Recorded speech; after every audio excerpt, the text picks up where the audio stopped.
Hey everyone, welcome back to the All Music Matters Net podcast. I'm your host, Brian. Today I welcome the band Shadows Prevail. We got Derek, Maurice, Sarah, her husband Matt, and Ron. How y'all doing today? Good, man. How you doing? Good. I had to drop the Ron. I think that's going to be the joke from now on, that Q and Peel everyone's known for most. So, all right. I remember that. All right. But how y'all doing today? I guess what's new? You guys released some new material? All right. Yeah, we're working on some stuff. We had just released, Initium Novum. That was our debut album. We put that out not long ago. November 29th is when it was dropped. Gotcha. That's good to hear. Yeah, I guess. some new stuff.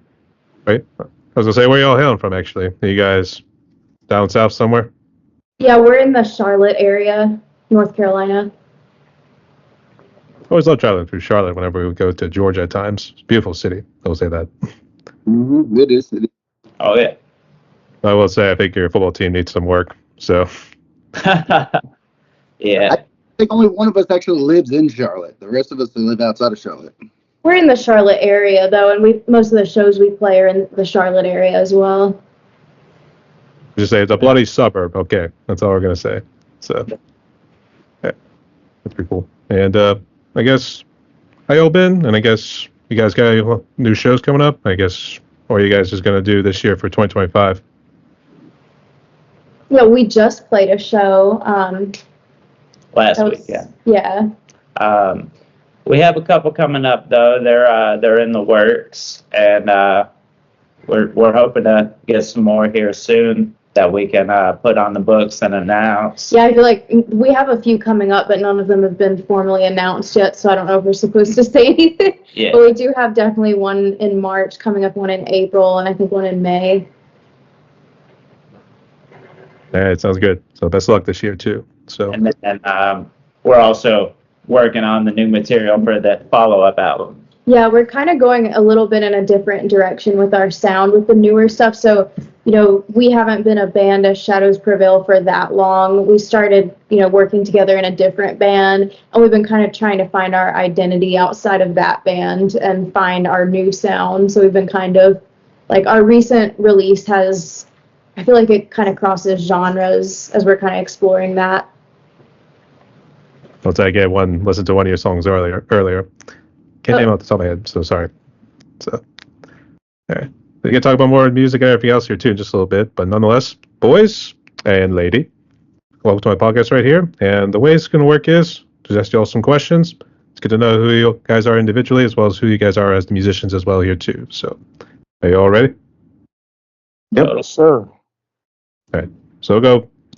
I don't know how everyone's camera is here too, but mine's kind of lined up. It's like Derek, Maurice, Sarah. I know you're Matt. You're kind of sharing the same camera than Aaron. So Derek, here you'll start. Then we'll go Maurice, and Sarah, Matt. You can go next, and then Aaron, you'll close it out here too. So let's start back at the beginning here, Derek. I guess when you were just a wee lad. So I guess what role do you play in the band? And I guess how'd you become a musician? I'm the drummer. I was about 13. I've been a big fan of music, pretty much my entire life. Ever since I was a little kid, listening to all my mom's old records and stuff like that. And then when I was a teenager, 13, my stepbrother at the time was interested in playing guitar, and we were just really interested in music. And I decided to pick up the drums. My dad bought me a drum kit, a little cheap piece of crap, and I beat the crap out of it for many years. The story of every drummer's life. We always like to beat the crap out of something. So within legal bounds, we should say legally. Yep. So Yes. okay. And Maurice. I've been playing mostly all my life. I probably started around. I got my first guitar at age 11, and probably like 6 years after that, I got into playing piano and bass guitar. So ever since then, everything's been flying off. Just learning. Had a little crew that everybody taught each other, different types of music and brought in different samples of music, and everybody just taught each other. So that's how helped me with different genres of music and everything like that. I guess what role do you play? Are you the lead guitarist or do you Lead guitars. lead guitarist? Okay, good. All right. And Sarah? I actually I'm the vocalist and I play keyboard too. I actually started out as a kid doing like musicals and community theater and stuff like that. I ended up going to college for classical singing and opera, went to grad school at Berkeley for Boston Conservatory at Berkeley for opera, and then I started working on a doctorate to become like a professor teaching opera, and I just got very burnt out on that style. And around the same time, I joined the first metal band we were in, and it kind of went from there. But I've sung a lot of different styles. Like I've done pop and blues and jazz and rock. I guess when did you like start doing the keyboard and piano? I guess did you do it from a young age or did you pick it up like late? Yeah, I did that by ear, and then I took it formally in college. All right. And Matt, I guess what's your role and I guess what's your story? I'm a bass player. Let's see. It starts a long time ago. Just when I was younger, probably like 12, 13 years old, my dad gave me my first acoustic guitar. And that's originally where I started, was playing guitar, not in the band, but where my music journey started. Just messing around with guitar, and it went from there. I've played guitar ever since, and when it came to the first metal band we were all in, they needed a bass player, and I was just like, hey, I can play bass, no problem. And I joined, and started playing bass more and more, and we just went from there. Like I played bass before that. Sorry, that sounded weird, but like I said, originally it started with regular guitar and then went to bass. So you got like the Rex Brown sort of persona kind of going right now here too. So Yeah. I'll say you weren't doing Cub Scouts smoking weed most of the time, were you? Maybe just a little. Define a little. So yeah, that's all good there too. A lot of Oh, he just ratted you out right there too. So oh man. All right. No worries. All right. And Aaron? I've been playing since I was about 15. I grew up in Louisville, so I kind of chased the Louisville scene with a bunch of bands and played a lot of death metal and black metal and stuff like that. That was more of my genre back at home, but moved here and met these guys and been playing with them. But I mean, my style is just, it's right now I'm down to play whatever, you know what I'm saying? We improvise. So, and are you the rhythm guitarist, or do you and Maurice like take turns with the leads? Rhythm, but we as we'll write more material, we'll probably talk more about that. But yeah, he'll always be lead guitar player. He's an amazing guitar player, honestly. Gonna get Aaron to do some leads. Oh, You yeah. do the Slayer style. I mean, like Maurice could be Jeff Hanneman, and then Aaron could be the Kerry King. Catching, passing, and catching. It's funny. We actually met Aaron on a whim. We were all just practicing at our rehearsal space, and Aaron just happened to be coming by and heard us and was like, "Hey guys, you looking for a rhythm guitarist?" And We were. we actually were in like looking for a guitarist, so it all went from there. We just hit it off, and it was awesome. It was a weird happenstance meeting, and we're glad to have them. Heaven shined down on that day there too when Aaron walked through the front door. So yeah. I was driving past, man. I got out of my truck and everything. Yeah, you just like, man, you guys sound great. If you need another guitar player, hit me up. And we tried them out, and everything worked good. There's a way you kind of describe it too. It's almost like, where's that sound coming from? And you just follow it too. So Stereo. I didn't know what was going on, and then I pulled down. I was like, oh, heck yeah.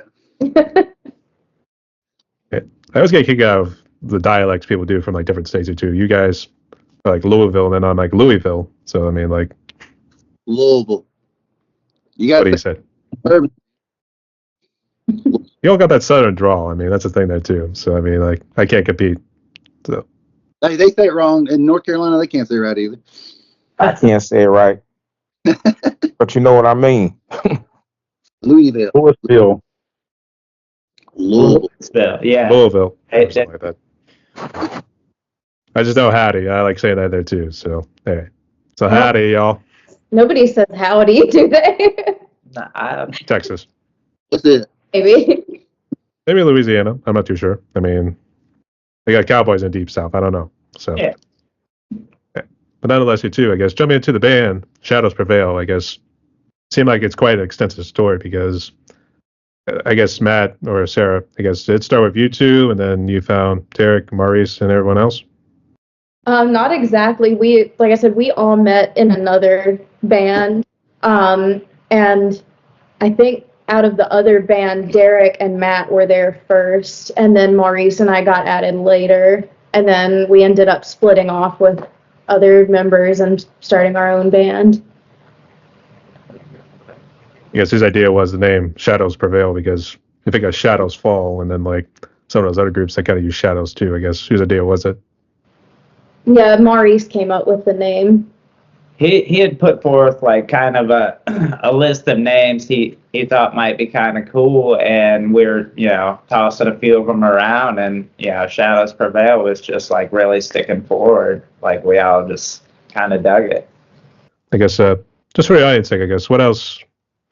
What other bands like were you guys in before you guys formed Shadows Prevail?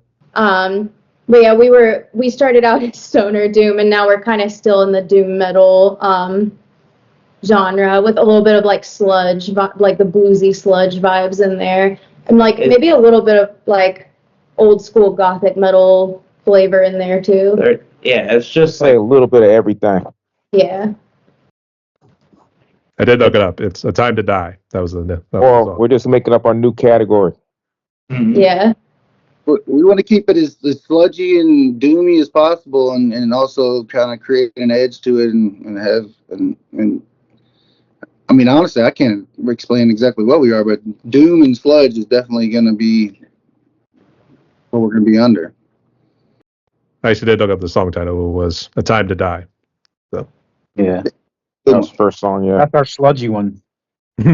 Yeah. And it kicked ass. That's all that matters. So, all right. But I guess it seems like you guys got actually quite an extensive catalog. Because I know you talk about thrash, death metal, that sort of stuff here too. I guess, Derek, who really influenced you in terms of your drumming style? Back in the day, back in the 80s, the late 80s, it was, the usual Dave Lombardo and Lars Ulrich, of course. Now he's a chode, but back in the day, he was the man. And, geez.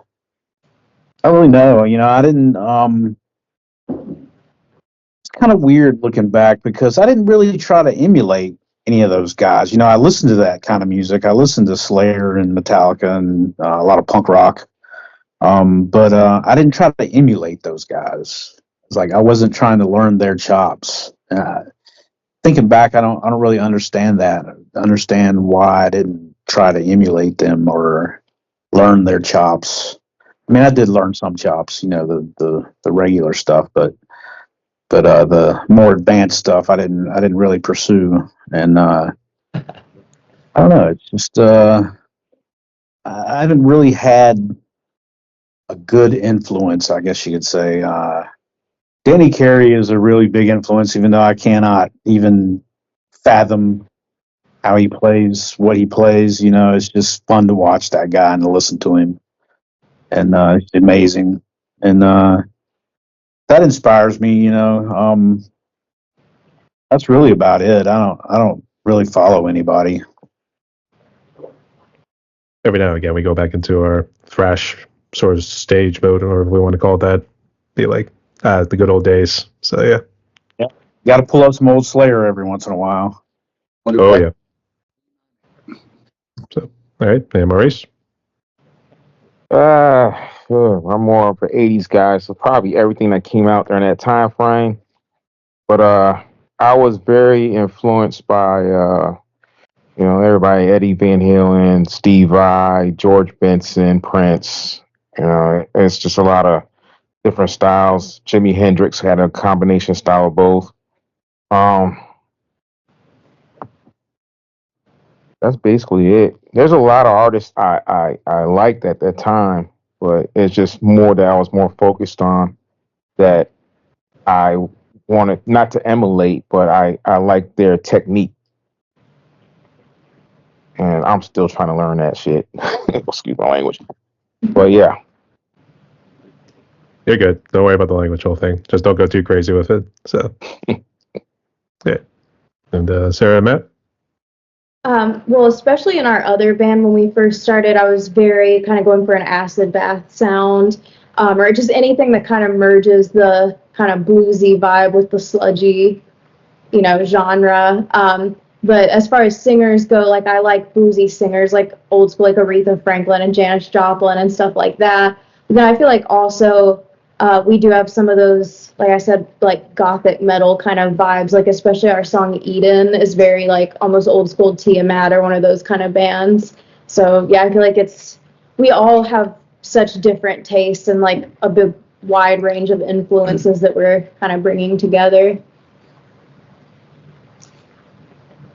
I'd say a lot of my influences, really started back with Pink Floyd's, Led Zeppelin, Doors, like that's the music I grew up listening to.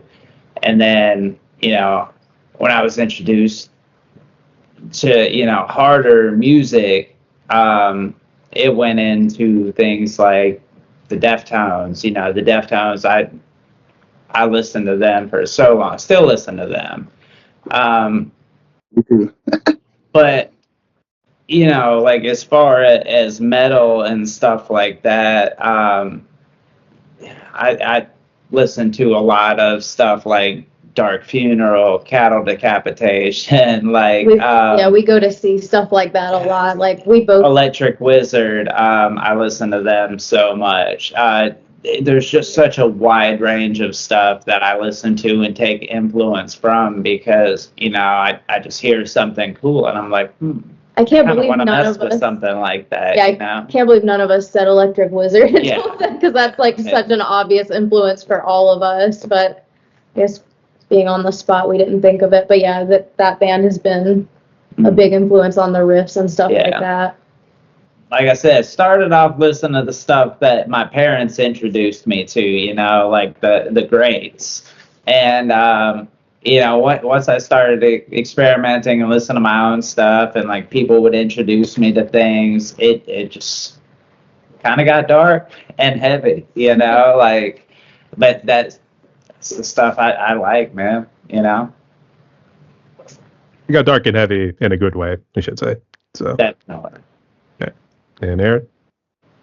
I grew up, my dad listened to a lot of stuff like Free and Ozzy and I grew up in the grunge era, so Nirvana, Alice, Pearl Jam. But what made me want to play music was Chuck Schuldiner from Death. Yeah, Death. That's the influence that I took when I wanted to play guitar. And bands like Deicide, Death, Obituary, bands like Sabotage, Nasty Savage. Bands like that I love, man. I love the old school stuff. I like the 80s stuff a lot, but I also like some of the newer stuff, like Infant Annihilator is really good. Unfortunately, I didn't play live or anything like that, but but also I have another side where I listen to a lot of funk. I like a lot of funk too, man. I like the 70s. I like funk from the 70s. So it kind of clashes with what I play and stuff. But I think my biggest influence is Florida death metal. So yours is like a duality in the manner of speaking there too. So let's see what? Okay. Yeah. Just real quick about Shadows Prevail. What year did you guys officially formed? Was this before or after COVID? After. It was, I think 2023. October of 2023 is when everything went down, and we decided to split and do our own thing. I see. But Derek, we'll start with you first, I guess. So how bad was COVID for you, personally wise, family, and I guess anything else music wise? COVID was actually pretty good. It gave me some time to hunker down and really hone in some skills. I mix a lot of music. I recorded and mixed our album, and I do a lot of mixing. I really enjoy mixing, so that's basically what I did the whole time during COVID was mix stuff. And at the time, I bought a new drum kit. In 2022, I think it was 2021, I think it was. I bought a new drum kit and just really started pounding it out, getting back into shape with playing and everything. And that's when I decided to branch out and join a doom band. And that's when I met all these guys. I guess is music your full-time career, or do you also do mixing and mastering for other groups?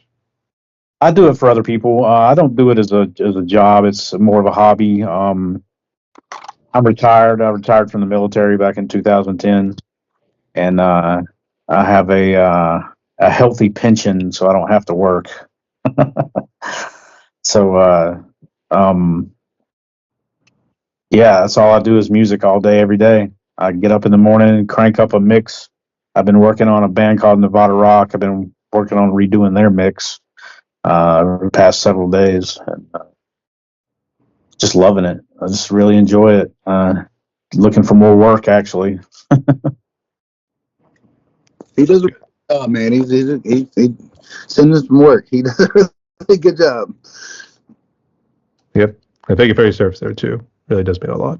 So, right. And I guess Maurice, what was your story during COVID? During COVID, I was what they called a essential worker. So I was at home and I worked 13 hours out the day. So it was just a normal life for me. Workaholic. So I had to watch everybody else get sick. But I didn't learn. I can't catch it. Somebody did not catch it. Oh. No. All right. Everybody around me caught it. But, I mean, during that time, it was time for everybody to sit back and think, and reassess what they want to do with their lives. Even though things were mostly closed down, it did give me time to come home and practice more instead of going shopping or going someplace where I know you couldn't be in public as much. But it did give me a little chance to hone in more on my skills.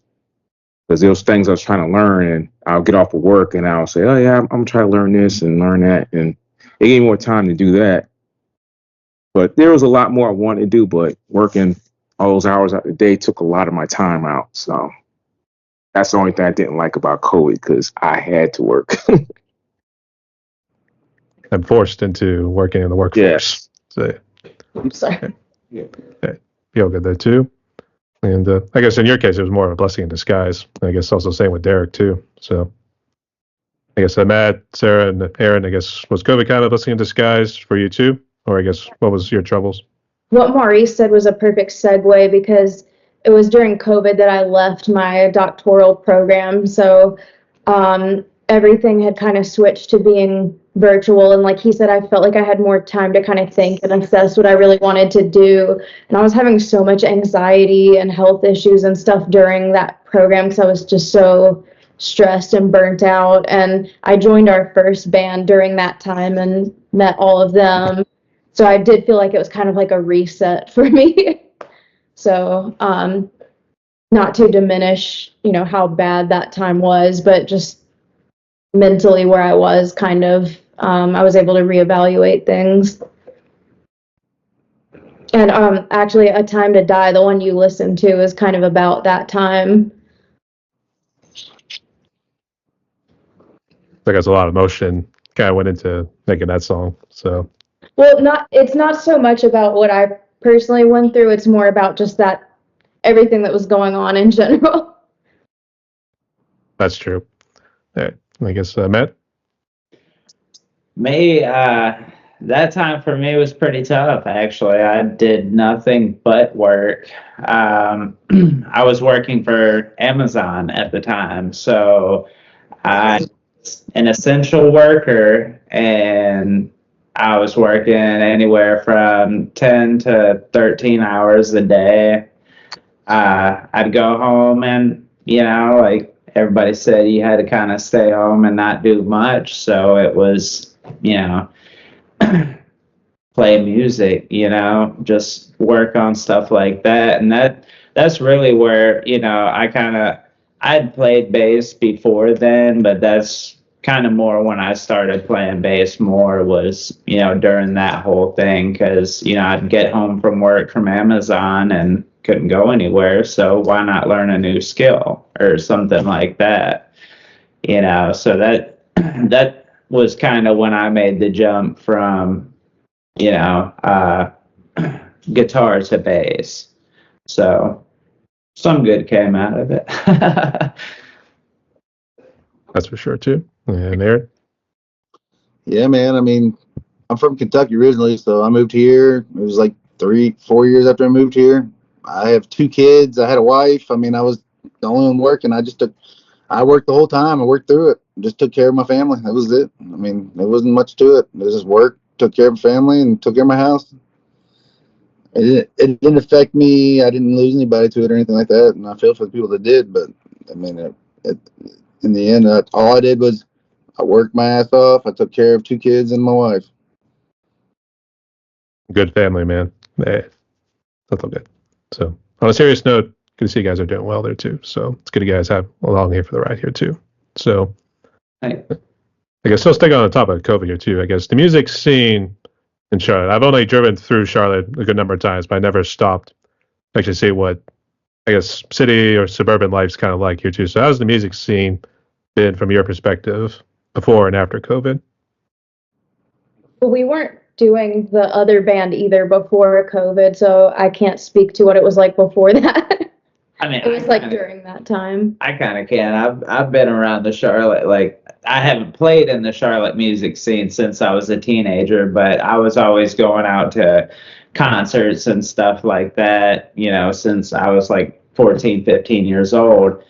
So like the music scene kind of did take a little bit of a hit, like there for a while when you couldn't go out, but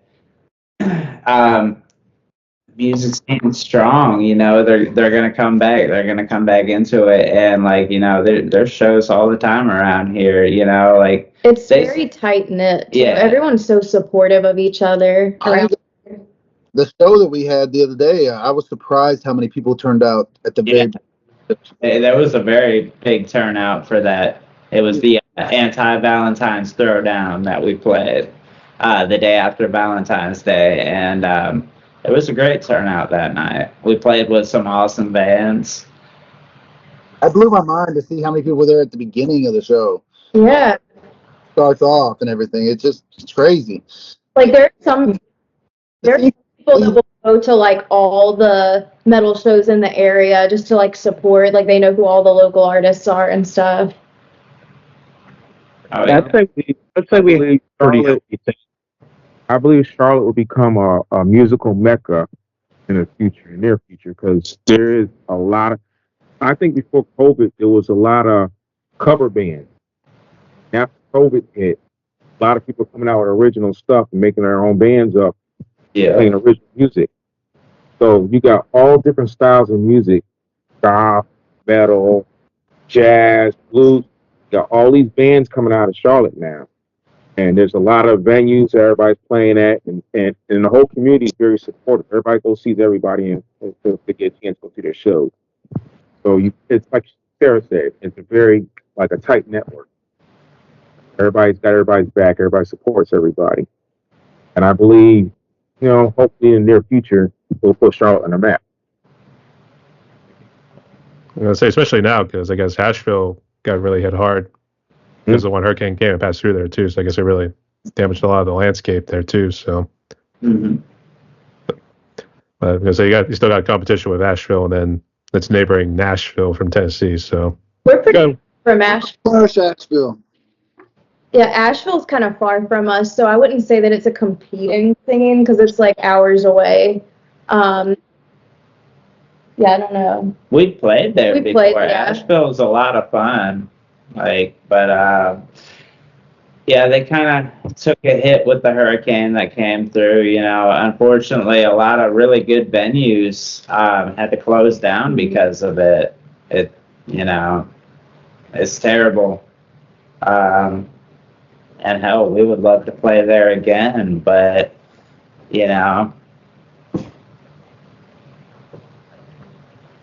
it's not like a direct competitor.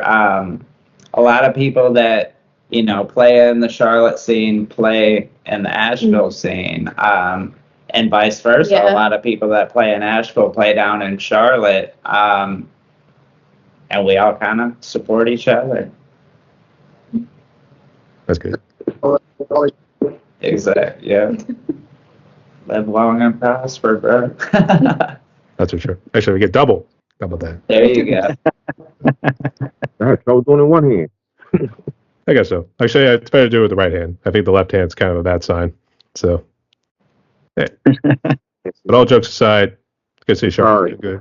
So it's all good. And actually, is there still a good amount of cover and tribute bands in Charlotte? Tribute bands, they're all over. Like they're cover bands, tribute bands, whatever you want to call them. They're all over in the area. Everywhere.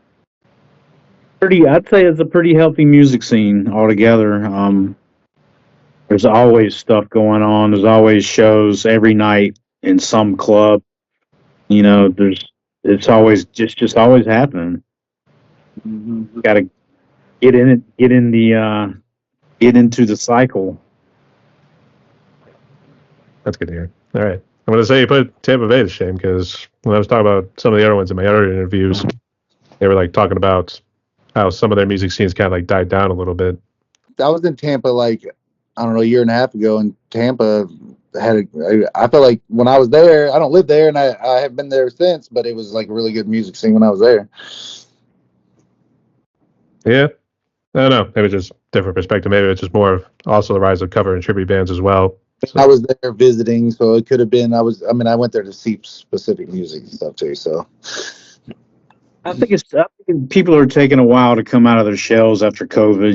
It's the venues are starting to get a little more crowded now. A year and a half ago it wasn't like that. And a year and a half ago, 2 years ago, it was kind of dead actually. There was a lot of music going on, but not a lot of people going out to see it. And then over the past year, it's really picked up, I think. I remember it during the height of it. Like I went to a drive-in concert to where, like literally people were sitting on top of their cars and watching a concert just so they could keep like socially distanced. But, now, like you said, it's strong. Can't really do much of a mosh pit if you brought your car in. So. Yeah, not if you brought your car in. That'd be a demolition derby. That's what we call monster truck rally. So yeah. Be kind of awesome though, really. Yeah, jump up those to the other. But in all seriousness, because the Charlotte's doing well there too. So keep it going, good soldiers. So, okay. So Derek, here for the next question. I guess what gear do you have? Both what do you use for the band? I guess what do you use for the production side? For production, I have a RME UFX 3 interface with a 12 mic. I use that to record drums and the guitars and all that stuff. And I use my software. I use a whole crap load of different things, lots of different plugins. I use Studio One professional digital workstation to mix. My drums are Ludwig. I love Ludwig drums. They're the best. Have the best sound. Sabian cymbals. That's about it. Yeah, that's about it. All right, sounds good. Maurice? Mostly play at the moment. Jackson, Adrian Smith style guitars, Strat style guitars, Fenders, custom amps. I have 5150 Iconic. I use Marshall amps. Looking to get something else now. I had for recording, I used a Headrush pedal board, but I'm looking to upgrade that because it crashed 2 weeks ago. So that's about it on that end. And That then must have sucked. bunch of pedals. The pedal board and all that stuff. Yeah. You were going to figure Tommy Morello next before you know it. So Tap dancing. that's all deal. All right. And Sarah and Matt? Well, I do record my own vocals and keys on my end and then send it to Derek and he mixes it and stuff like that because I have my own, I have a condenser mic and like a interface and I do it on Pro Tools and then I isolate the tracks and send them to him. I guess what's your keyboard too? I guess, or do you go to a studio to record your keyboard? This is my that I teach piano lessons on because it's more of like a piano, but I have a smaller keyboard that has different sounds and stuff that's we have a music room back there and I record my keys on there. I think it was a Yamaha. Is it a Yamaha keyboard? Yeah, both of mine are Yamahas. That was good. All right. And Matt? And I play a Schecter bass, and then my other one's a Dean bass. I have all kind of different stuff on my pedal board. A Russian Big Muff, a Hell Melter, all kind of stuff really. But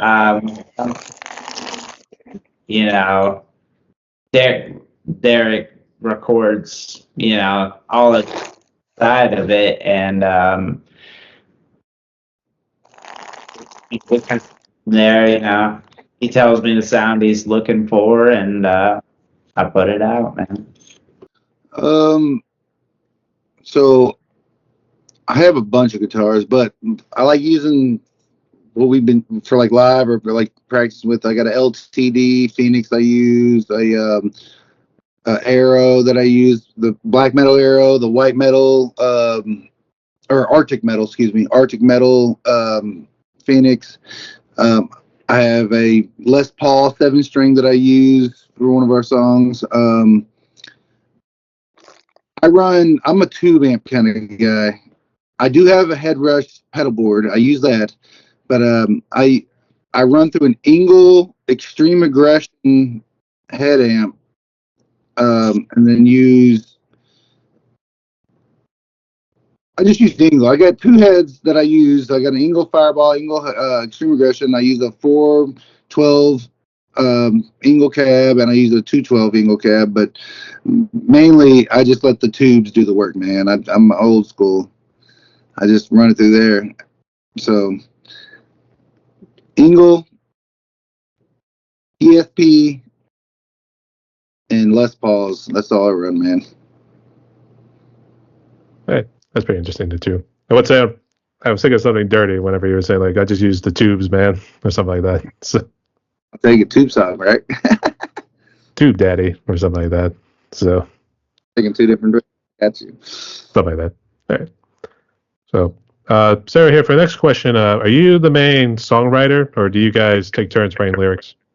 I write all the lyrics and the melodies and harmonies, so everything vocal, everything keyboard. So the way that we usually structure the songwriting is that usually Maurice will write the riff first, and then everybody else will kind of add on to that, and then they'll put it together. Derek will do the drums, they'll put it on one track, and then I write all the vocal stuff and the key stuff over it. Yeah, we basically make a demo. Maurice comes to the house, lays down the riffs, and we separate the riffs into sections, and then we move the sections around. Say, hey, this will sound better here. This will sound better if it's a double chorus or whatever. We're able to move stuff around in the computer and come up with a scheme, if you will, to the way the song's going to go. And then I lay some drums down, and then Matt will come and he'll do some bass. And then once the music's done, I kind of mix it up a little bit. And Aaron's going to be mixed up in this process. Aaron hasn't been in the writing process yet. He's still fairly new to the band, but he'll be in the mix soon. And once the music is done and ready, we give it to Sarah. Sarah comes up with her stuff. That's about it. We're about to throw Aaron to the wolves when it comes to recording. What does that mean? Hey, And in the process yet, he's got to see how it goes. well, I got a few songs already kind of in the back works, but we got. Yeah, he's shown us some ideas, and I'm excited for them because they're a little heavier and faster, which I think we're leaning more into that sound. More thrashy. Yeah. So now we move out of the sludge portion, now we get into the thrash sort of style. So, I guess, was there ever a time where, I guess, Sarah, you had the lyrics written and then they put the music around it? Or has it always been Maurice would do the music and then 1, 2, 3, 4, and then that's how the song goes? Kind of. There was one instance where I had some lyrics that I'd written for a different band, and then the song never happened, and then I was able to kind of repurpose them for one of our songs on our EP that just came out. That's the one called Your Vision. I had used lyrics from a different, but usually, I don't know, I'm one of those people where I kind of have to hear what the music sounds like, and then the words just kind of come to me. But if I just sit there and try to write lyrics based on nothing, it's so much harder. Yeah, I know that feeling. And actually, what do you normally like to delve into outside of? I know you mentioned about A Time to Die. I guess, what do your lyrics normally delve into, from personal experiences or something like a story? There are a lot of I guess there's a lot of symbolism. Like our song Tempest Not. If you just read the lyrics, you might not get this on the first read, but it's got some Edgar Allan Poe references in there to the Raven. But I try not to make anything exactly as it seems with lyric writing. I feel like even members of the band don't know what some of the songs are about necessarily, because they're, like I said, they're more symbolic with the way that I'll ask them, can you guys tell what this song's about? And sometimes they'll figure it out, and sometimes they'll be like, I have no idea. I've been mixing the record for this whole time. For like the last year, I've been mixing this record, and I still have no idea what the lyrics are. I usually ask Sarah. She usually tells me what they're about. Yeah, I like to reference literature. I like to include political themes, and again, everything's kind of under, layers where it might not be blatantly obvious the first time.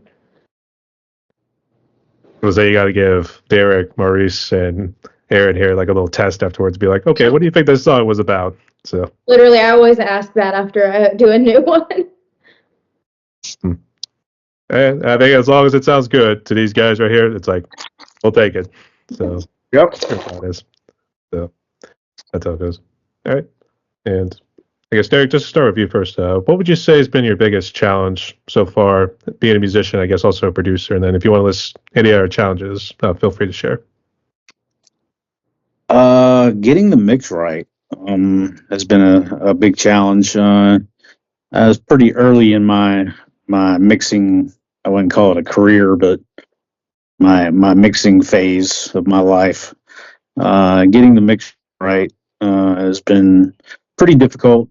I've managed to come across some new equipment and new tools and stuff, and some more knowledge, so I'm getting a lot better. But as far as playing, making myself play, I would say, not being lazy. I have to make myself get behind the kit and just, even if it's just 1, 2, 3, 4, 1, 2, 3, 4, 1, 2, 3, 4, 1, 2, 3, 4 on the snare and the toms, as long as I'm beating on it in some kind of rhythm pattern, I feel like I'm, staying in shape. Keep the blood pumping. So yeah, so Yeah. hard to beat and everything too. So usually, have you done a blast beating with this group? And I guess in the past. No. I've never been a fast drummer. That's the whole thing. Well, I wouldn't say that. I was more of a groove thrash drummer when I was younger. Like some of the groovy beats and some of the Slayer stuff, the chunky, groovy stuff. I really enjoy that type of stuff. And I just love it when Maurice or Aaron comes up with a groovy guitar riff, and I just automatically come in on the drums and just make it groove. It's just so much fun. I just love it. It just feels good. It sounds good. I just love it. It's like groovy thrash. It was like the layer Slayer. I used to like post Rain and Blood when they started. At least it was still a little fast here and there, but they slowed it down a little bit. Yeah, they're newer stuff. They're newer stuff. I really like the production on their newer stuff better than the old stuff. Terry Date did great work on the drums. The drum sounds on all the latest Slayer albums are impeccable. I just love Slayer, man. Who doesn't? Actually, except for Divine Intervention, I think that one was pretty much logistical and. I even like that one, man. I even like that record. Okay. The way Kerry King kind of described it was almost like a logistical and producing nightmare, because I guess they had to go like three different studios and sometimes just start all over from scratch. Yeah, it was crazy.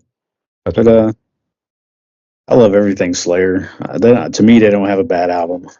It's all in what time frame and what head space you're in at that particular time. You know what I'm saying? Throughout the years, it's really representative of that.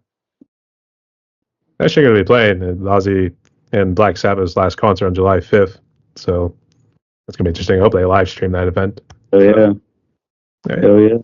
And Maurice?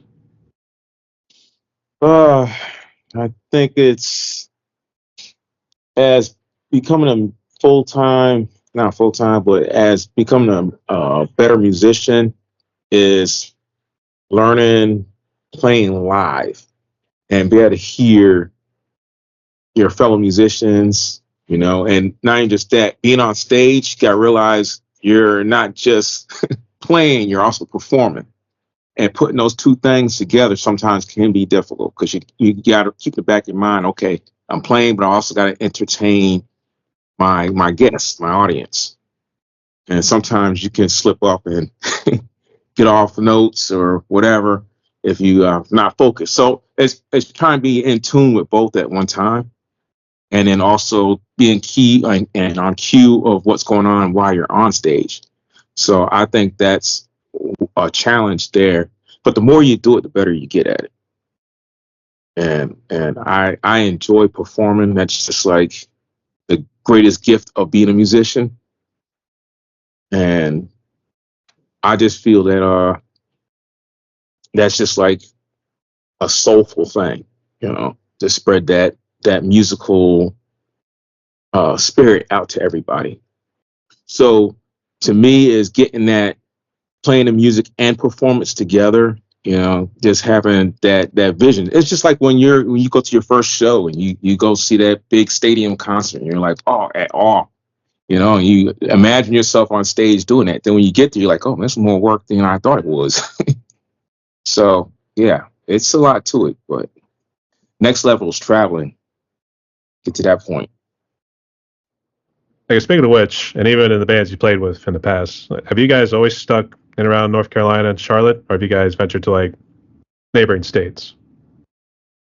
I think the only other state we really went to was South Carolina. Yeah.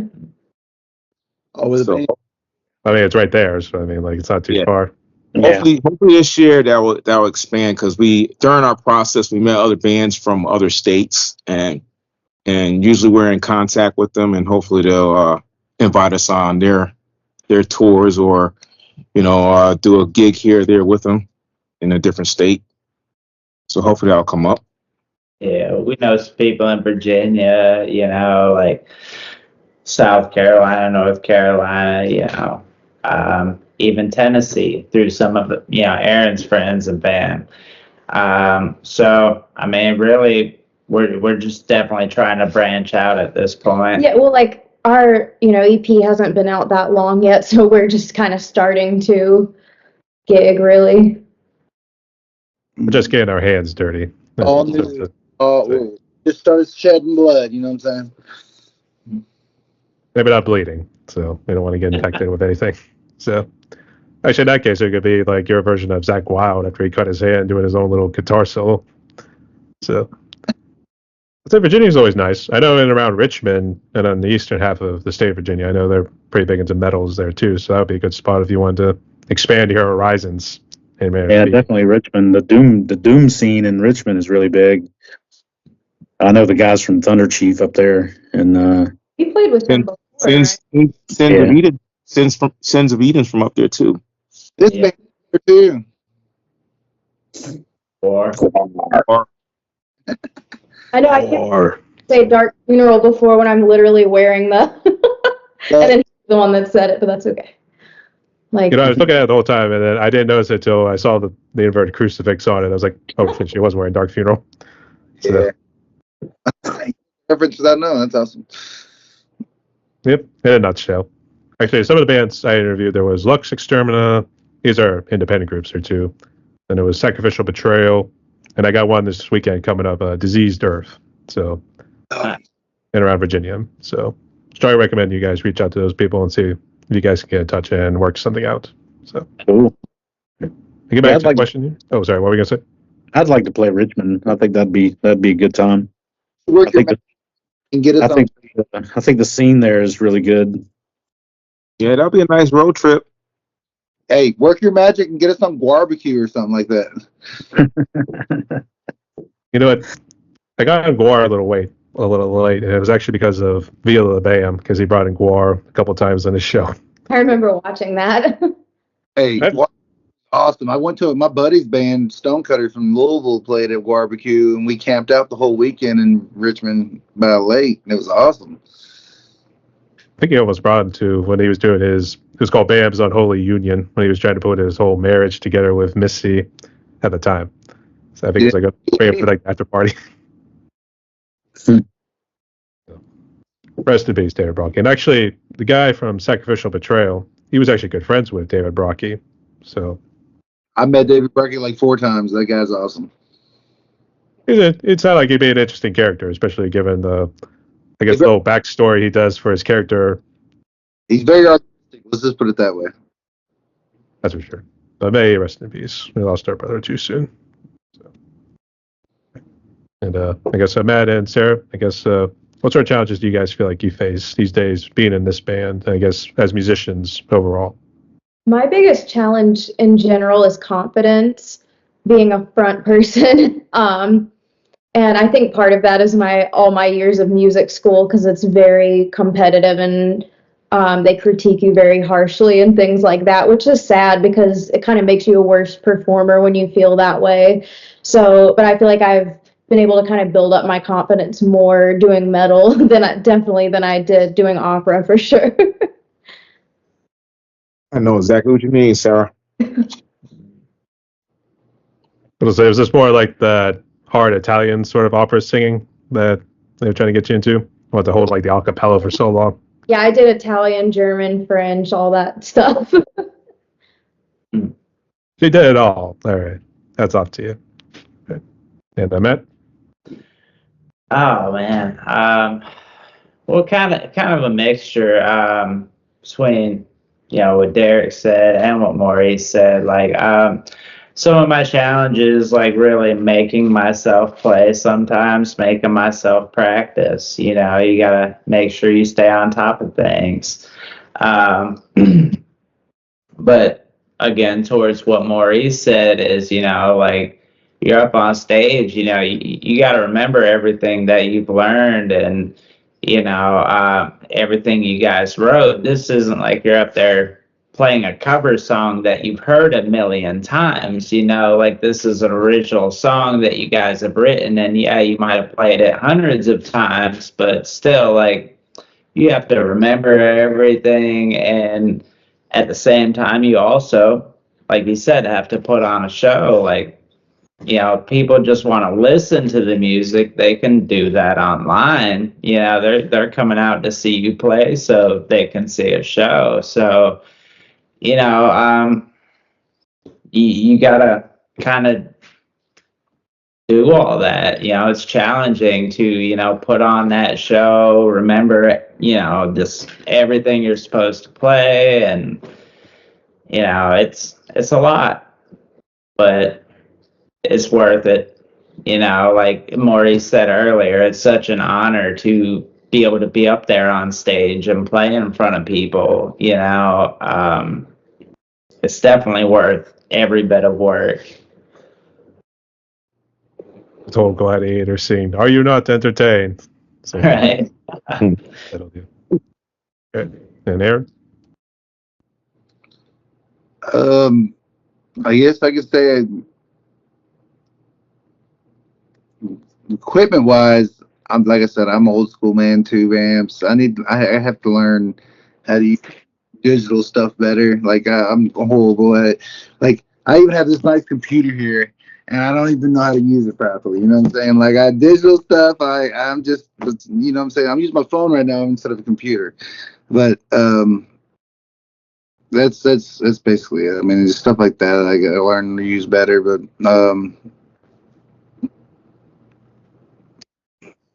I mean, that's pretty much it, man. Keep it simple. Yeah, I'm a simple person, man. I use the KISS method. You know what I'm saying? Keep it simple, stupid. Yeah, my KISS method kind of guy. You know what I'm saying? But that's about it. I mean, I need to stop. I need to start investing and learning how to use. Like even now, I'm not very conscientious on how to use like plugging it. Like Derek can record stuff and send it to me, but I would never like. I'd have to learn. Like somebody have to show me how to use that process to be able to put my music on top of it without fucking it up. You know. Whoa, man. Don't go too crazy with the language, Aaron. Yeah, you got a beep button, right? No, sorry. That's what I'm going to say. Like, hey, what's your language, buddy? It's a family-friendly podcast, for fuck's sakes. Anyway. Live, right? It's not live, but it's pre-recorded. They're going to hear this a little later. But don't worry. We're having a good time. That's all that matters. But yeah, that's basically it, man. Actually, we need more of like the old school sensors, whenever it was like making funny noises, for instance. It'd be like ding boom, that old deal. Or something like that. It used to be like South Park glass breaking or something like that. Actually, it would be like maybe something that happens in the environment and it just like quiets out like the curse word or something like that there too. So that glass breaking, for instance. So Yeah. Or the dolphin sounds from SpongeBob. the Sailor Mouth episode. Yeah. Actually, I don't know if they actually uncensored it and managed to actually find what was actually said, or whether it was just people just putting random swear words in there just to edit it, that whole deal. So I don't know. Though I will admit, I was always surprised they got Pantera on like one of the episodes there too. I don't think I saw that one. No, like, wait. On What? SpongeBob? Well, they were playing in the background. They weren't on the episode. Their music was playing in the background. Okay. I thought you meant they did guest voices or something. Not that far. Not that far. So, Phil did Squidward's Yeah. voice. something like that. Hey. And just one more before we jump into the fun questions here too. Let's talk about advice. I guess, Derek, from your perspective of being a musician and a producer, I guess what advice would you give to people who want to maybe follow something similar to what you're doing? Work your ass off. No downtime. Always be doing something, whether it be watching an educational video, whether it be getting into a mix and figuring stuff out, figure out how compression works, figure out your EQ, figure out whatever. Always be working. Always pick up a piece of knowledge from somewhere every day, and you will get smarter and better. Yep. That's it. All right. Spoke like a true prodigy right there. So, Maurice? Well, you gotta take it like this. If somebody wants to get into the field of music, you gotta realize it's an art, and that comes with discipline. That's what practicing, studying, getting with like-minded people. It's a whole process, and if you keep focused on that process, you'll see progress, and progress could lead to a lifetime of benefits. Sort of along the lines like what you saw with Michelangelo and Da Vinci, always struggling to get their artistry out there too, for the world to see. So, After death. posthumous. Yeah. So Yeah. but still, nonetheless, they're two good bit. Sarah and Matt? I would say I hear this a lot as because I teach music lessons too. One thing I hear a lot from my students' parents or even people who see me sing somewhere, they'll say like, I always wanted to sing, but I just wasn't good at it or something like that. And I would say like, I'm stealing this quote from someone, but the first step of being good at something is being terrible at it. So if you want to do music and you have this distant dream in your mind of doing it, just do it. Don't, regret later that you never tried. And if you never become that great at it, like at least you have fun doing it. I would say it's worth it. And I would say also don't put yourself in a box because I wanted to do metal for a long time before I did because I listened to metal obviously when I was doing the classical singing, but I had myself in a box like, no, I'm a classical singer. I can't do that. Like for years and years instead of just being like, no, I can sing whatever I want, and just doing it. I would say, definitely work your ass off, like Derek said. It takes a lot of work, a lot of practice. Nobody just picks up an instrument and knows how to play it. If you want to get to the point to where you're, in a band and you're playing, practice, practice, practice. And, but not only that is, learn to take criticism, whether it's constructive criticism or whether it's bad criticism, there's always going to be a hater out there, unfortunately. And you can't just get one bad comment and stop, because you're, like I said before, you're never just going to pick it up and be amazing at one point. You got to get past that. Ooh, you need some work, and just keep practicing, keep going, like never give up. Because if you want to do it, go out and do it. The only person stopping you is you. Actually, yeah. We gotta give a shout out to Maurice's mascots. Don't get them started because they all come running. Tiger stripes and everything too. Yeah. Too late. That's for sure. All right, that was cool. Not the first time that's happened in an interview. There's always been either a dog or a cat popping into someone's little interview whenever they're doing these things. Usually have one cat or two. I got two right now in my face. The other ones are over there running around. Yeah, two of them. Good man. All right. Hey, And Aaron to close it out. hey, Gigi. I mean, I agree with coming in last is horrible because I agree with every one of them. But, I mean, usually like I knew as a child I wanted to play guitar. Like, if you ain't strumming on a tennis racket, if you ain't beating drumsticks on the table, you know, if you're doing that, that you want to play music. And my parents, me growing up, had ADHD. I mean, they didn't want to have me learn music. I taught myself. I went through friends. I started hanging out with people that played punk rock. I went from punk rock to like Cannibal Corpse, and like it just kind of progressed from there. But usually, when you know that that's what you want to do, you want to pursue it, and that's what I did. Like I had every obstacle to stop me from doing it, and I went for it. I never took any kind of like actual real like classes for music or anything. Every bit of it's been like from friends that I learned, been from just me being curious.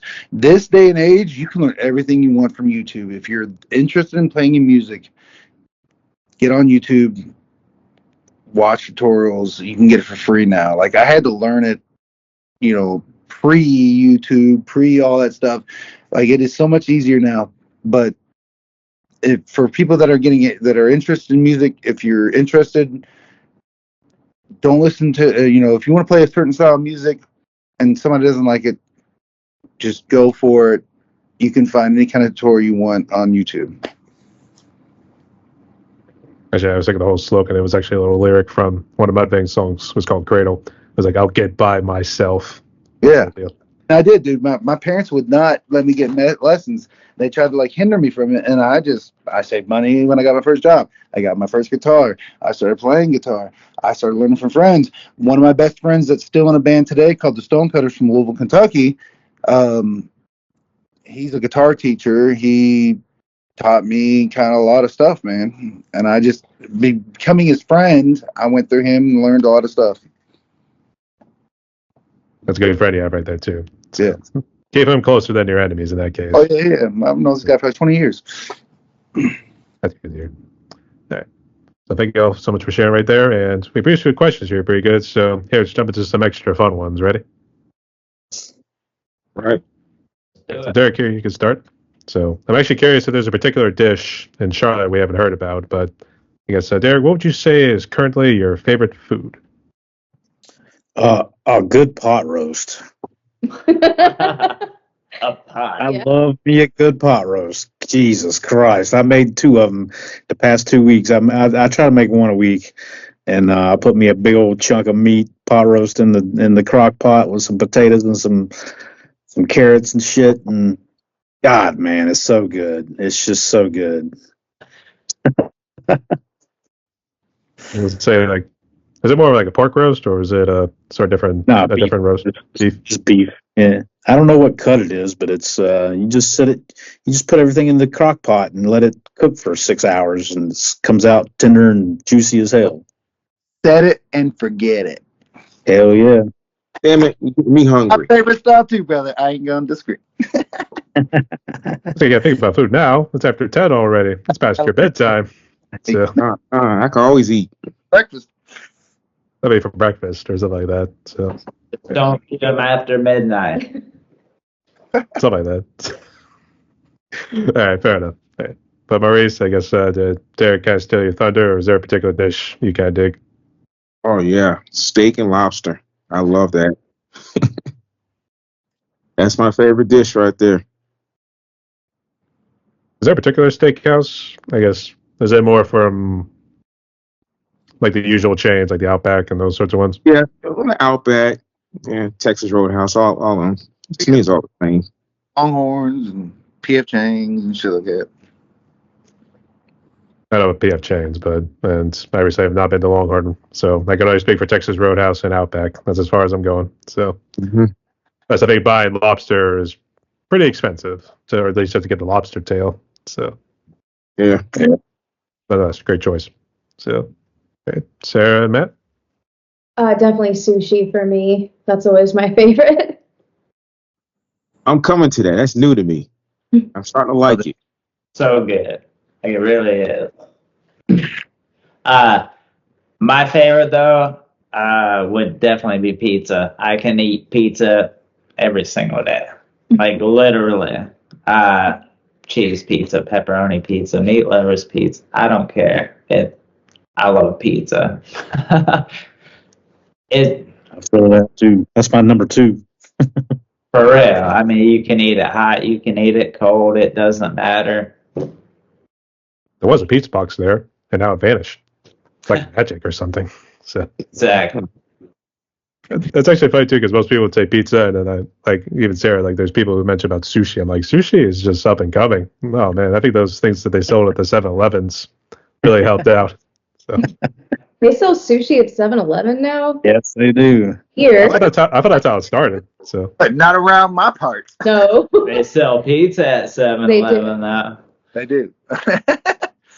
Around here, it's the QT, not the 7-Eleven. I would not eat sushi from QT either. I mean, eating some QT pizza. Actually, Yeah, that's how it started with the sushi thing. It like started in the gas stations, and then finally, like it just started blowing up in like the local grocery chains and stuff like that. Yeah, I get them at the like nicer grocery stores, but I would not get sushi from a gas station. Up in a Kroger. Yeah. We don't Yeah. trust them people at the gas station. So You need to go to Jasmine's. They got a good buffet, sushi buffet. as you kind of made it sound like a golden corral in a way, but I guess I don't It know. is like a Golden Corral, but it's a lot of food, a lot of eating. Matter of fact, I should go there. Yeah, We're planning on. I like to eat, so all this food talking got me hungry again. I just ate dinner. Yeah. I was like, man, you are rail thin for what you eat. So I eat a lot. they burns it off with the metal workout afterwards, if you want to say that. Oh man, I love eating. I love cooking too, man. I love just throwing down. It's a little southern hospitality, as they would say. So Mhm. I guess, Aaron, what do you got? Oh, I love all kinds of stuff, man. I mean, steak. I love lobster. I mean, they're talking my game here. Seafood's probably my favorite. I like seafood. I like crawl. I mean, I like crab. I like any kind of crawfish. I like any kind of oysters. I mean, I'll throw down on all that stuff. My favorite thing is to cook. I love cooking. If I cook it, like I haven't been hunting in a while, but usually I'll go hunting. This past year I haven't went hunting, but before a couple of years, about 2 years ago, I killed a few deer and had all kinds of meat, man, and just making roasts and cooking. I love cooking for people and eating, but kind of steak or I'm a surf and turf kind of guy. I can't really nail it down, man. I love all kinds of food. It just has to be like cooked at the house. I don't go out and eat. I like to eat at the house. That's my that's I'll say maybe isolated. Say like there has to be love sprinkled on there. You know what I'm saying? Like a little bit of care and a little bit of this. I made this myself. Yeah. Sprinkle it on there. the whole thing, yeah. So I- all right. Good. I don't eat that much. Let's just put it that way. I don't eat that much. But when I do, I make sure to stack my plate as high as I can. So yeah. Okay, fair enough. The next one here, Derek, I guess what would you say is currently your favorite movie? And if you got a favorite TV series you'd like to share, go ahead. I don't have a favorite movie. I don't really watch much TV. My favorite series, however, is Dexter. By far is the best. I'm currently enjoying. I think I have one episode left of the new Dexter, and I may watch it tonight. And that's by far my favorite series. I always thought it was strange how they like try to bring back like the old. In this case, I guess Dexter went for a while, then it like went on hiatus, and then they just brought it back. Is that how it went? Yeah, they got another one coming out in the summer. It's a continuation of the actual story. The one right now is when he was in college or after he graduated college and first started working for the police department. But it's just super good, man. I like the way the writers. Michael C. Hall is an awesome actor. I just love that show. Gets a little bit of the dark side of vigilantism, whatever you think about it. So Yeah. All right, good choice. And Maurice? Yeah, I'm more of a sci-fi type of guy, so I grew up on Star Wars, so I like that whole Star Wars thing. On the horror side, I like Alien.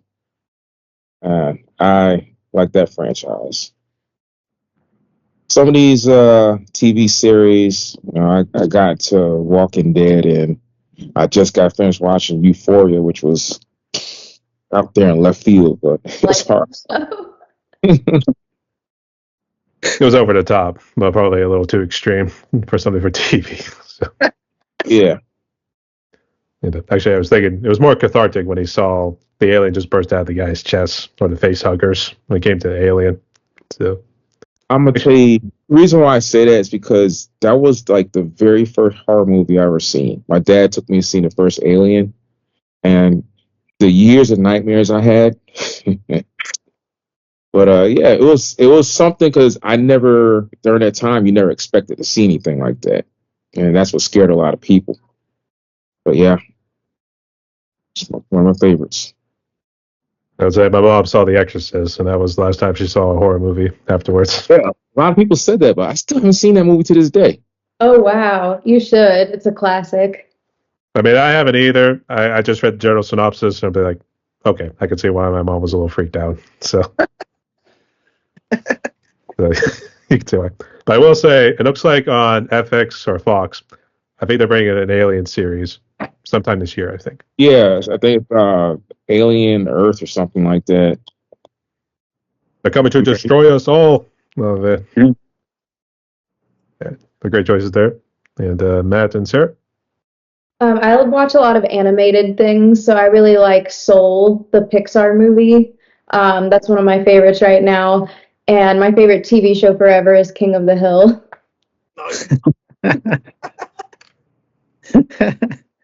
God damn it, Bobby. You know Bobby's not his son, right? Damn it, Bobby. Everyone says that he so is. That boy ain't right. Actually, I was thinking of it was one of his neighbors, not Boomhauer, and then there's It's Bill. It's Bill's his daddy. Bill's his daddy. Nuh-uh. Bobby looks exactly like Cotton, though. Like, they have to be related. I mean, Cotton was Hank's father, so I mean, Yeah. I thought it would just be genetics, just passing through. Just remember that one. John Redcorn, there we go. That's what I was thinking. Oh, yeah. Well, sleeping with Dale's wife. That's what it was. Mm-hmm. Yeah. It was a good choice, I would say. Considering that it's supposed to be dead obvious, but like, Just I mean, remember Bill. there's not even a bit you knew the whole time that. I forget the son's name. It's John Redcorn's biological son. Joseph. Joseph, yeah. But everyone's passing it off like it's Dale's son. Yeah. Hey, Matt? I would say a favorite movie. Star Wars. I agree with Maurice. I grew up watching those movies with my dad. Every time they came on TV, we would watch them. I can't really say I have a favorite one of all of the Star Wars out there. I love them all. I'm not gonna lie. The new ones, the old ones, doesn't matter. As far as TV shows, it's a mix-up. I've been watching a lot of Bob's Burgers. Yeah, we've been watching that. We watch animated stuff a lot. But then I also watch a lot of Kitchen Nightmares, stuff like that. Like I love watching Gordon Ramsay just yelling. You bloody cow! It's wrong. You know, I've spent so many years working in restaurants, so just watching that, it's funny seeing some of the stuff on there. Not just him yelling at people, but just the crazy stuff that's going on in these restaurants. Makes Aaron seem right for not eating at restaurants. Yeah. The stuff you see on that show. Definitely. That's for sure. You know. I mean, you just talk about all the sick stuff. It's like, how are people not dead yet, or something like that? So, For real. I spent 20 plus years in restaurants and I've seen some crazy stuff. Don't say. nothing of this caliber. Still took more things than could. Let's just put it that way. I will also say I've been in two of Gordon Ramsay's restaurants, the one in Vegas and actually one in the UK. I would say delicious food. They will deliver on that much. Huge disappointment for your wallet. I will tell you that much. I'm sure. Yeah, I could walk in my backyard and get a deer. We got Walmart in our backyard, so yeah, I don't need to go anywhere. So I'm perfectly content right here. So, yeah. But I guess, Aaron, what would you say is his favorite TV series and movie? So I have 3 favorite movies. I have Predator, Get to the Chopper. I have One of mine too. The Thing with One of mine. and The Hateful Eight. Those are my 3 favorite movies, but they're all like equal. So Hateful Eight, The Thing, and The Predator are all my favorite movies. And then my favorite TV series. I'm a big history buff. So my two favorite series would be The Pacific and the Band of Brothers. The good old Band of Brothers. I remember that one. So, I have to admit, I would say Pacific felt more intense. Do you notice that too? Very much Yeah. so. Yeah, I felt that too. I'm a military historian, and I would say that the Pacific was more authentic to the cause. I'd say you didn't see the Germans trying around there doing kamikaze attacks or suicide bonsai charges. I mean, when you see somebody throwing a rock into an open head, you know it's serious. Something's going on here. So, yeah, I know what you mean too, but excellent choice. So, all right. So, Derek, here. Oh, what'd you say? My phone is about to die. It's got 5% left. All right, I'll try to be quick. So, I guess what would you say is your favorite alcoholic drink and non-alcoholic drink? I don't drink. I don't know. It used to be Johnny Walker Black Label, sometimes Blue Label when I had money. And it was what else? Wild Turkey 101. Yeah, that's about it. Johnny Walker and Wild Turkey. Yeah, it's a good choice. And I guess, well, we still got Life in the Battery right there too. When we get to the next question, that would be what is currently your favorite song. So think over that one. Maurice, go for favorite alcoholic drink and non-alcoholic. I don't drink alcohol, but I wouldn't pass up a pina colada. Now you think of the Spike Lee, Samuel L. Jackson, and Charles Barkley in the car whenever it's the NCAA March Madness. They're like, if you like pina colada, little deal. Oh, yeah. I mean, I tried that too, but it would be nice seeing those guys again in the commercials whenever March Madness kicks it off. So, and did you say what your favorite non-alcoholic drink was? That's it. Non-alcoholic pina colada. Okay, fair enough. All right, and Sarah, Matt? Yeah, I'll drink alcohol. My favorite alcoholic drink is bourbon. I really like Maker's Mark. And my favorite non-alcoholic drink is Coke Zero. I drink those all day. We substituted so we're not getting the sugar high that Coca-Cola used to get. Full sugar soda tastes too sweet, and I don't like the texture. It kind of leaves in your mouth from the sugar. So yeah, I prefer all the zero sugar stuff.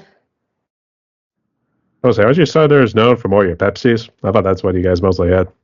Well, we have a Coke plant down here. Okay. Fair enough. All right, Matt? Favorite alcoholic beverage right here, some Bacardi. And my favorite non-alcoholic He has beverage. props. Yeah, Coca-Cola. I like to mix the two. That explains the Coke plan. He's his own bartender. Yes, sir. No, I'm a rum guy.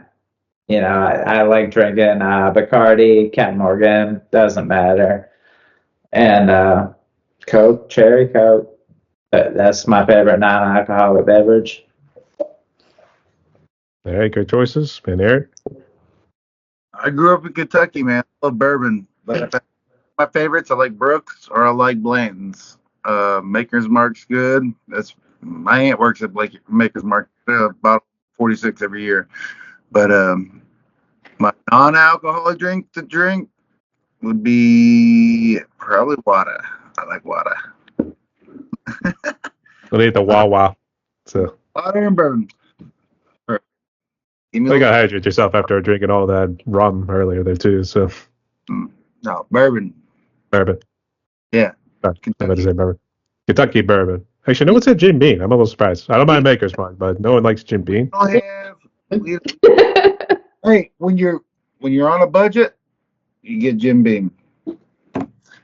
If I'm on getting a cheaper one, I prefer like Gentleman Jack or something like that. Well, that's not really cheaper than Maker's, I guess. It's about the same. But if I had to pick Elijah Craig, Maker's Mark, Blanton's or Brooks. Perfect. Something like that. Present Kentucky bourbon. Don't drink Tennessee whiskey. We say fuck Tennessee. We're the true bourbon of the Hey, North. yeah, fuck Tennessee. I'm right. Hey.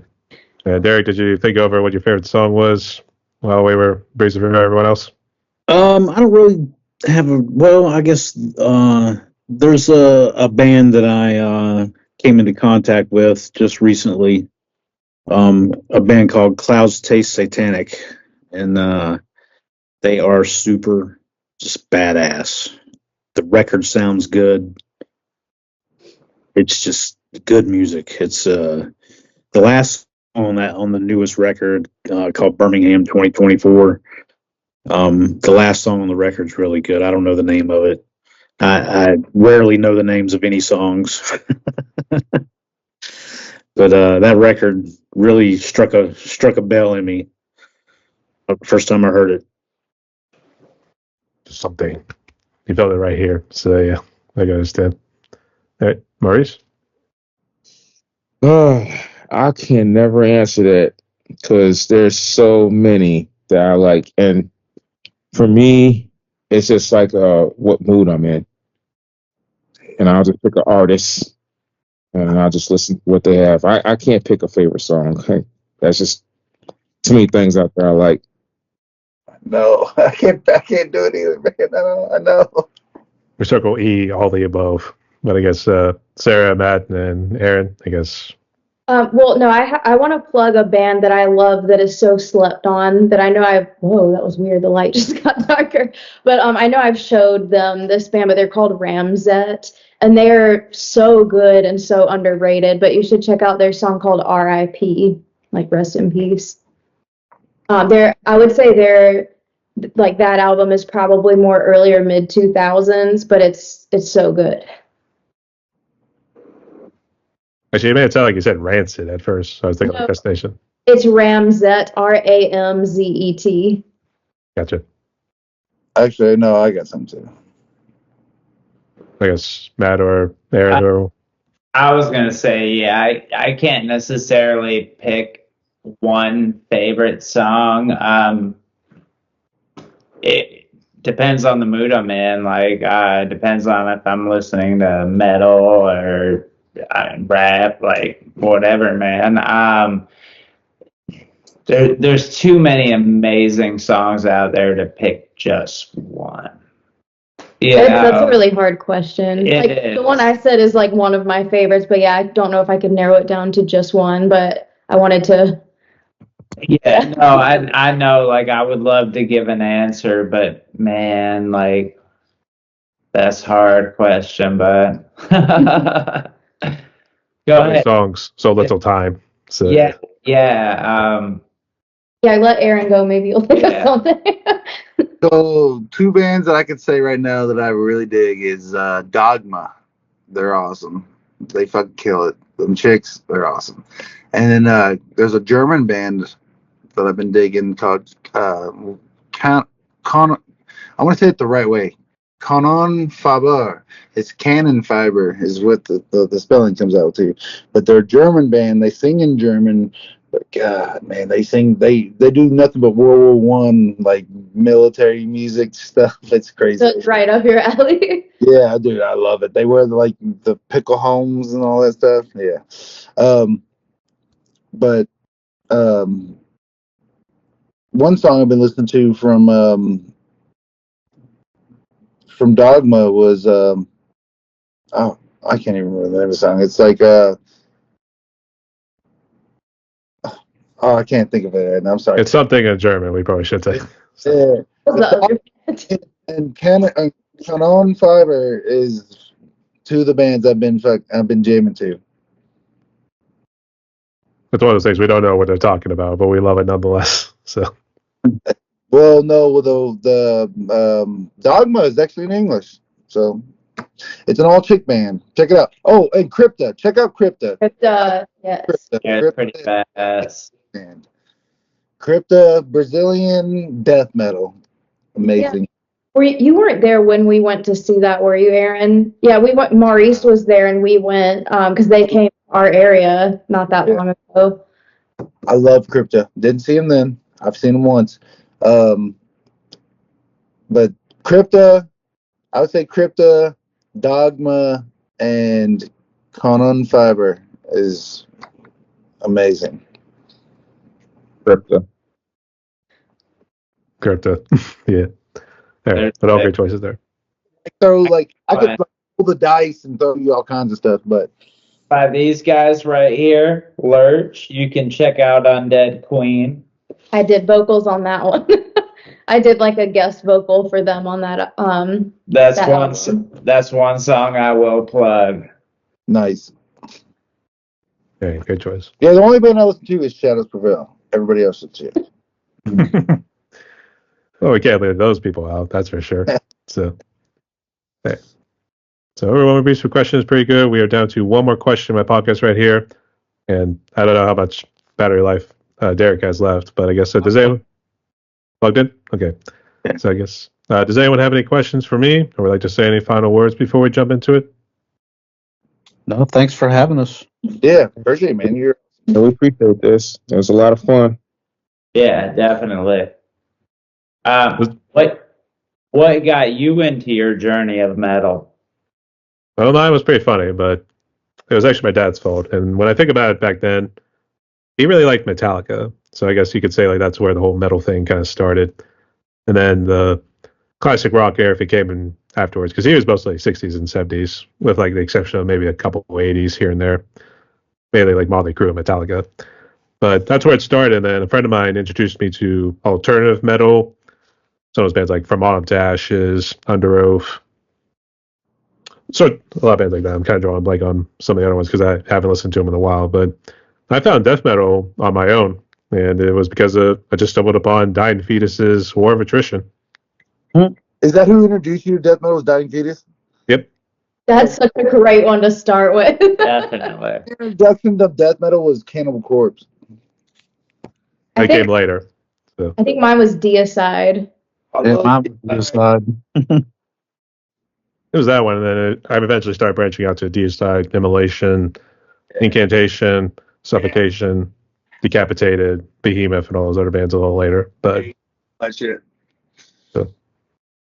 eventually, I just got used to the metal thing. I do in my drum covers now. So shout out to Derek there too. I'm a drummer as well. Cool. Anything else? Nope. I think we're good, man. All right. Yeah, I appreciate you having us. Thank you too. But I guess before we close out right here, here's how the last question goes. And Derek, you can start off. So Derek, given what COVID's done, obviously it seems all of you have been blessed or impacted by COVID too bad. But for those musicians and people who perhaps were impacted by COVID or dealing with anything else in their lives, like depression, anxiety, that sort of stuff, what sort of message of hope can you give to those musicians and people so they can move forward with their lives? Work. I don't know. It's just work. Damn. Work. That's what Be I honest. do. That's a serious My question. head down at work. I put my head down at work, and I get through whatever's going on the other side, and just take a deep breath and keep working. Just keep working, keep pushing. Because I work at something I like. Don't do those boring jobs that will bore you to tears. So Yeah. I'm talking about your interests. Your interests in life, not your accountant job. saving away for the boss, man. So yeah. All right. Work your passions. Work your passions. There we go. A little better. So, all right, Maurice. And basically, what Derek said it's keeping your mind off of things, keeping your mind occupied doing something.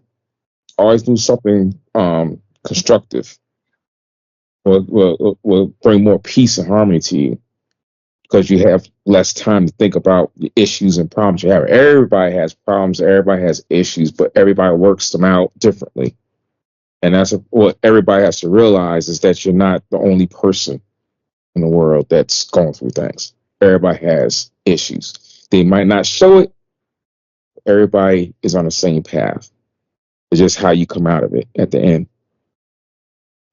And some things, like for me, I have my down days. Music is my thing, so I can always smile. If I'm not playing it, I'm going to see somebody, or I'm going shopping for it. It always brings a smile to my face. So, yeah. New gear is king. Yes. He's not going shopping with his man purse, is he? Little European bag, if we wanted to call it that. So, all right. And Sarah, Matt?